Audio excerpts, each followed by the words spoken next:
নমস্কাৰ বন্ধুসকল, আপোনালোকক স্বাগতম জনাইছো আমাৰ ইউটিউব চেনেল টুডেজ আসাম। আজিৰ অসম সত্য কথা চলিব, অসত্যৰ কোনো স্থান নাই। তো বলক বন্ধুসকল, আমি দেৰি নকৰি আমাৰ আজিৰ এই বিশেষ প্ৰতিবেদন আমি আৰম্ভ কৰোঁ।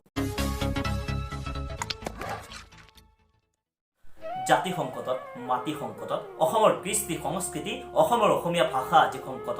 আৰু যেতিয়াই ইতিহাসৰ পৰা আপুনি যদি আৰম্ভ কৰে আজিৰ প্ৰেক্ষাপটলৈ, তেতিয়া আপুনি দেখিবলৈ পাব যেতিয়াই অসমীয়া ভাষা সংকটত পৰিছে, যেতিয়াই অসমীয়া জাতি সংকটত পৰিছে, যেতিয়াই অসমীয়া অস্তিত্বৰ ওপৰত সংকটৰ প্ৰশ্ন আহি পৰিছে, তেতিয়াই কিন্তু অসমৰ অসমীয়াসকলে আন্দোলন আৰম্ভ কৰিছে। আৰু সেই আন্দোলনত কেতিয়াও কিন্তু অসমীয়া পৰাজিত হোৱা নাই, কাহানি হোৱা নাছিল, আজিও নহয় আৰু ভৱিষ্যত কেতিয়াও অসমীয়া পৰাজিত নহয়। যেতিয়াই অসমীয়া জাতিৰ সংকটত পৰা বুলি অসমীয়াসকলৰ অনুমান হৈছিল, তেতিয়াই কিন্তু অসমীয়াসকলে এক গণতান্ত্ৰিক আন্দোলন আৰম্ভ কৰিছিল। আমি যদি অসমীয়া জাতিৰ সংকটৰ কালচোৱাৰ সেই অসম আন্দোলনৰ কথা কওঁ, 1979 চনৰ পৰা 1985 চনলৈ যি অসম আন্দোলন হৈছিল, আৰু সেই অসম আন্দোলনৰ ফলশ্ৰুতিত কিন্তু কেতিয়াও কেন্দ্ৰীয় চৰকাৰ জিকিব পৰা নাছিল, কেতিয়াও বাহিৰা অপশক্তি জিকিব পৰা নাছিল। সেই আন্দোলনত জিকিছিল অসমৰ অসমীয়াসকলে, যাৰ ফলশ্ৰুতিত আজিৰ বৰ্তমান প্ৰজন্মৰ অসমীয়াই লাভ কৰিছে অসম চুক্তি। আৰু সৌভাগ্যবশতঃ অসম চুক্তিক অসমৰ সাংবিধানিক ৰক্ষা কৱচ বুলি কোৱা হয়। অসম চুক্তিৰ যি 6 নং দফা, অসম চুক্তিৰ যি 5 নং দফা, তাক আজিৰ প্ৰেক্ষাপটত অসমীয়াসকলৰ বাবে এক ৰক্ষা কৱচ বুলি আমি মানি আহিছোঁ। আৰু এয়া সম্ভৱ হৈছে কেৱল অসমীয়া জাতিৰ আন্দোলনত। বেপাৰ কৰিবলৈ অহা বেপাৰী অৰ্থাৎ ইংৰাজসকলে ভাৰতবৰ্ষ দখল কৰিছিল, অসম দখল কৰিছিল। আৰু তাৰ পৰিপ্ৰেক্ষিতত ভাৰতবৰ্ষৰ পৰা ব্ৰিটিছ মুক্ত কৰাৰ দাবীত এক বৃহত্তম গণতান্ত্ৰিক আন্দোলন, অহিংস আন্দোলন গঢ়ি তোলা হৈছিল। মহাত্মা গান্ধী, জৱাহৰলাল নেহৰু, সুভাষ চন্দ্ৰ বসু ইত্যাদি মহামনীষীসকলৰ নেতৃত্বত। আৰু ঠিক একেদৰে যেতিয়া অসমতো এই আন্দোলনৰ প্ৰভাৱ বিস্তাৰ হৈছিল, তেতিয়া কিন্তু অসমৰ অসমীয়াসকলে নিজৰ জীৱন উৎসৰ্গা কৰিবলৈ কুণ্ঠাবোধ কৰা নাছিল, জাতিৰ স্বাৰ্থত, মাটিৰ স্বাৰ্থত, ভেটিৰ স্বাৰ্থত। আৰু এয়া চলি আহিছে তাহানিৰে পৰা। 1828 চনত স্বাধীনতা আন্দোলনৰ প্ৰথমগৰাকী শ্বহীদ গোমধৰ কোঁৱৰক ফাঁচী কাঠত ওলোমা হৈছিল। ইয়াৰ পৰা স্পষ্ট হৈ পৰে যে অসমীয়াসকল কেতিয়াও ভয় নকৰে কাকো, অসমীয়াই কাকো খাতিৰ নকৰে, জাতিৰ লগত কোনো ধৰণৰ কম্প্ৰমাইজ নকৰে আজিৰ অসমীয়াই মূলা গাভৰুৰ নাম শুনিছে, কনকলতা বৰুৱাৰ নাম শুনিছে, কিন্তু কাহানিত দেখা পোৱা নাই আজিৰ অসমীয়াই দেখিছে বৰষা ৰাণী বিষয়াক। বৰষা ৰাণী বিষয়া আচলতে কোন, সেয়া আপোনালোকৰ ওচৰত চিনাকি কৰি দিবলৈ মই প্ৰয়োজন বোধ নকৰোঁ, কাৰণ সমগ্ৰ অসমবাসীয়ে চিনি পায় বৰষা ৰাণী বিষয়া বাইদেউ। আচলতে বৰষা ৰাণী বিষয়াৰ লগত বৰ্তমান অসমত কি হৈ আছে তাকে আজি আপোনালোকৰ মাজত দাঙি ধৰিবলৈ বাধ্য। যিখন আইন উত্তৰ পূৰ্বাঞ্চলৰ বাকী ৰাজ্যৰ কাৰণে বেয়া, সেইখন আইন অসমৰ কাৰণে কেনেকৈ ভাল হ'ব পাৰে? যিখন আইন অসমৰ BTAD, ডিমা হাছাও আৰু কাৰ্বি আংলঙৰ কাৰণে বেয়া। আপোনালোকে দেখিবলৈ পাইছে বৰষা ৰাণী বিষয়াই অসমীয়া জাতিক সংকটৰ গৰাহৰ পৰা উদ্ধাৰ কৰিবলৈ কেনেদৰে চেষ্টা অব্যাহত ৰাখিছে, আপোনালোকে দেখিবলৈ পালে। এতিয়া আহিছোঁ বৰষা ৰাণী বিষয়া বাইদেউৰ বিৰুদ্ধে কিদৰে অপপ্ৰচাৰত লিপ্ত হৈছে একাংশ নিজকে বুদ্ধিজীৱী বুলি চিনাকি দিয়া ভণ্ড দুষ্ট চক্ৰই। আপোনালোকক ওচৰত আমি আগবঢ়াইছোঁ কেইটামান ফেচবুক পোষ্ট। এই ফেচবুক পোষ্ট কেইটা আপোনালোকে চাই লওক, তাৰপিছত নিজেই বিবেচনা কৰিব তেখেতসকলে আচলতে বিচাৰে কি।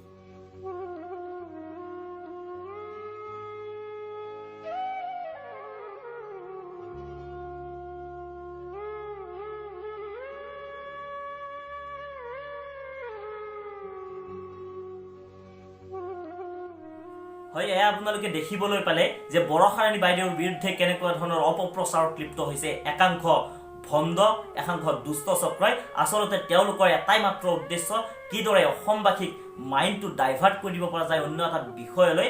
এগৰাকী অভিনেত্ৰী হিচাপে যদি আমি চাওঁ, অভিনেত্ৰীগৰাকীয়ে কেতিয়াবা নৃত্য কৰিব, কেতিয়াবা তেওঁ অভিনয় কৰিব, কেতিয়াবা তেওঁ বনভোজস্থলীত যাব, কেতিয়াবা তেওঁ বিভিন্ন ধৰণৰ বিজ্ঞাপন প্ৰকাশৰ কাৰণে নিজকে আত্মনিয়োগ কৰিব। কিন্তু সেই বুলিয়েই তেখেতৰ ব্যক্তিগত জীৱনৰ কিছুমান ফটো আমি ছ'চিয়েল মিডিয়াত এটা বেলেগ এটা কাৰণত আমি মাইণ্ডটো ডাইভাৰ্ট কৰাৰ কাৰণে যদি আপলোড কৰোঁ, আৰু সেই মানুহৰ, অসমীয়া মানুহৰ বিশেষকৈ যি ঐক্য, অসমীয়া মানুহৰ যি একতা, অসমীয়া মানুহৰ যি ভাতৃত্ববোধ, অসমীয়া মানুহৰ যি নাৰীৰ প্ৰতি থকা সন্মান, এই দায়বদ্ধতাক কিন্তু আমি কেতিয়াও অস্বীকাৰ কৰিব নোৱাৰোঁ। আৰু কোনোবা অসমীয়াই যদি অসমীয়া নাৰীক সন্মান নকৰে, তাক কিন্তু অসমৰ ইতিহাসত কেতিয়াও প্ৰকৃত অসমীয়া হিচাপে ধৰা নাযায়। তাক ধৰা যাব বদন বন ফুকনৰ ৰূপত, তাক ধৰা যাব কোনোবা বাংলাদেশী ধৰ্ষণকাৰীৰ লেখীয়াকৈ।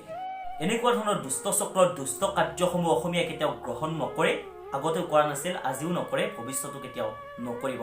আৰু অসমবাসী ৰাইজক মই এটাই মাত্ৰ আহ্বান কৰিছোঁ, আপোনালোকে এনেকুৱা বৰষাৰাণী বিষয়া হওক, সেয়া লাগিলে আন কোনোবাই হওক, যিজনে অসমীয়া জাতিৰ হকে ভাল কথা চিন্তা কৰিছে, অসমীয়া জাতিৰ হকে কিবা অৱদান আগবঢ়াইছে, এনেকুৱা ব্যক্তিসকলক যেতিয়া এনেকুৱা ধৰণৰ ন্যাৰ্থক কিছুমান সমালোচনা, যিসমূহ সমালোচনা অসমীয়া জাতিৰ বাবে কোনো এটা ক্ষেত্ৰতে গ্ৰহণযোগ্য নহয়, কোনো এটা ক্ষেত্ৰতে প্ৰয়োজনীয় নহয়, এনেকুৱা ধৰণৰ ঘটনাসমূহ, এনেকুৱা ধৰণৰ মিছা প্ৰলোভনক আপোনালোকে কেতিয়াও প্ৰশ্ৰয় নিদিব।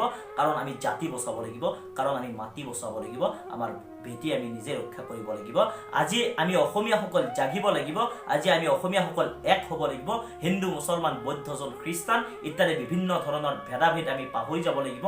আমাৰ জাতিগত যি ভেদাভেদ, কলিতা, ব্ৰাহ্মণ, দাস, ডেকা ইত্যাদি জনজাতি জনগোষ্ঠীসমূহৰ মাজত যি বিভাজন হৈ আছে, সেই বিভাজন আমি মনৰ মাজত কেতিয়াও স্থান দিব নালাগিব। আমি প্ৰকৃত অৰ্থত এজন অসমৰ সফল অসমীয়া, প্ৰকৃত অসমীয়া হিচাপে আমি বিশ্ববাসীৰ মাজত চিনাকি দিয়াৰ এই প্ৰতিজ্ঞাবদ্ধ হ'ব লাগিব। তেতিয়াহে আমাৰ অসম বাচিব, তেতিয়াহে আমি অসম বিদেশীৰ পৰা ৰক্ষা কৰিব পাৰিম। অসমক লৈ যিসকলে অসমৰ জাতীয় সত্তাক লৈ দালালি কৰে, সেই দালালৰ পৰা আমি অসমক ৰক্ষা কৰিব পাৰিম, যেতিয়া আপোনালোকে এনেকুৱা ধৰণৰ মিছা অপপ্ৰচাৰক প্ৰশ্ৰয় নিদিব। ধন্যবাদ। জয় আই অসম, জয় আই অসম, জয় আই অসম। এই ভিডিঅ'টো আছিল অসমৰ জাতীয় জীৱনৰ জাতীয় সত্তাক জীয়াই ৰাখিবলৈ, যাতে আমি সকলোৱে এক হৈ থাকিব পাৰোঁ। এই উদ্দেশ্যৰে এনেকুৱা ধৰণৰ ভিডিঅ'সমূহ আমি বনাই আছোঁ, যাতে আমি অসমীয়া জাতীয় সত্তাক ৰক্ষা কৰিব পাৰোঁ। আৰু আজিৰ সময় হৈছে সকলো অসমীয়া মিলিত হোৱাৰ। আৰু এনেকুৱা ধৰণৰ ভিডিঅ'সমূহ আপোনালোকে পাই থাকিবৰ বাবে আপোনালোকে চেনেলটো ছাবস্ক্ৰাইব কৰক, লাইক কৰক, কমেণ্ট কৰক। আৰু যদি আমি কিবা ভাল কৰিছোঁ অথবা কিবা ভুল কৰিছোঁ, আপোনালোকে নিজৰ কমেণ্ট বক্সত নিজৰ মতামতসমূহ জনাওক, যাতে আমি আগন্তুক দিনত ইয়াতকৈ আৰু বেছি ভাল